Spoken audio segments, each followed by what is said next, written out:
So most of એવું હોય કે કોઈ એક કામ કરે અને એનું કામ સફળ થાય અને તેની સફળતા જોઈને બીજા લોકો પણ પ્રેરિત થાય અને સેવાના કામમાં જોડાય. તો દાનભા બાપુ તો આપણે અહીં રોજ બરોજ નહીં પણ આવે છે અને આજે દાનભા બાપુ એક સરસ મજાની વસ્તુ લઈને આવ્યા છે, એટલે આપણા શિક્ષણ અને કલ્યાણ સંકુલના બધા બાળકો માટે પુસ્તકો. તો આપણે દાનભા બાપુ સાથે જ વાત કરીએ કે શું કહેવા માંગશો તમે?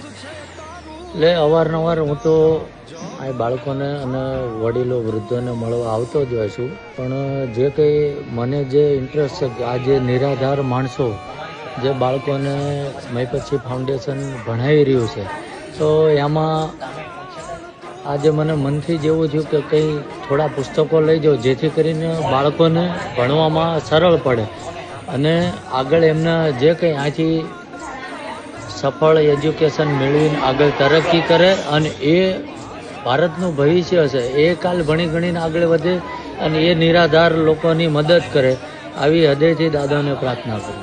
તો આજે દાનભા બાપુનું જમણવાર પર હતું, તો તમે એના વિશે શું કહેવા માંગશો? જમણવાર વિશે જમણવારમાં આમ તો કેવું છે, આયુષીબેન ને આયુષીબેન કે મને તો જમાડવામાં તો રસ છે જ, કે મંદિરે ભલે હું ગમે ત્યાં રોજ કાર્યક્રમમાં કે કંઈ જવાબદારી કામથી દોડતો હોય પણ 24 કલાક મંદિરે રસોડું ચાલુ જ હોય છે, કે એક જ સિદ્ધાંત છે દાદાનો કે લોકોને શિક્ષણ બાજુ લઈ જાઓ, ભૂખ્યાને ભોજન આપો અને નિરાધાર લોકોને મદદરૂપ બનો.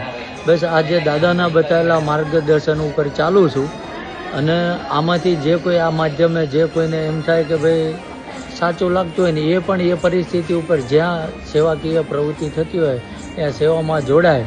જે ફાલતુ પૈસા પોતાના વ્યસનમાં ગમે તે જગ્યાએ બગાડે છે, કોઈ નિરાધાર માણસોની મદદરૂપ થાય તો આ ધરતી ઉપર આપણે મનુષ્ય બનીને આવ્યા અને આ જન્મારો આપણો સફળ ગમે. તો આપણા દાનભા બાપુનો ખૂબ ખૂબ આભાર. તો એમનાથી તમને શું પ્રેરણા મળી તે જરૂરથી કોમેન્ટમાં જણાવજો.